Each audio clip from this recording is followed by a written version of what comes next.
When Education Minister Desmond Lee pledged to recruit over 1,000 teachers annually, a significant jump from the current 700, it was met with cautious optimism from Workers' Party Member of Parliament Associate Professor Jamus Lim.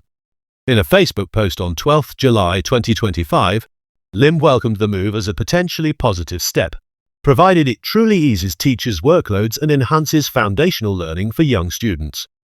Representing Sengkang GRC and serving as the WP's Deputy Head of Policy Research, Lim acknowledged that this hiring push marked movement in the right direction. He stressed that reducing teacher burden is essential to delivering the kind of patient, step-by-step instruction that children need most. For most kids, there really isn't a good substitute for step-by-step nurturing from a human educator, Lim wrote. If we truly wish for teachers to succeed in uplifting the next generation, we need to limit their student load. The debate surrounding class sizes is not new. On 9 July, Minister Lee announced the teacher recruitment boost as part of the Ministry of Education's long-term plan to address workforce sustainability and an aging teaching cohort. Lim, however, used the opportunity to revisit his party's long-standing call for smaller class sizes, an issue he said dates back to the days of Plato's Academy, which balanced mass lectures with small group tutoring. In modern Singapore, Lim argued, education has leaned heavily towards speed and affordability, often sidelining the benefits of smaller, more personalized classes. For the new hiring to be truly meaningful, he said, the extra manpower must be tied to policies that significantly lower student-to-teacher ratios. But that view has faced resistance.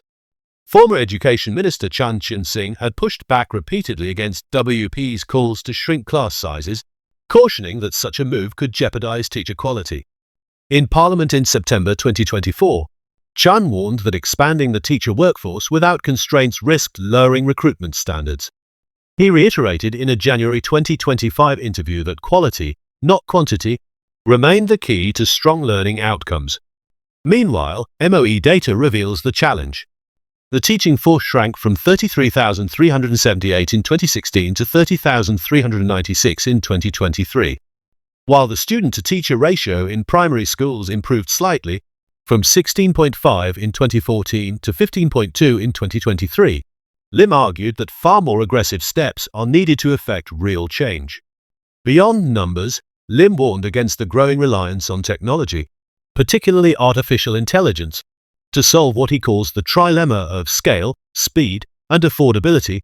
While he acknowledged AI's value for older, self-motivated learners, he was firm that it cannot replace the human touch required for early childhood learning.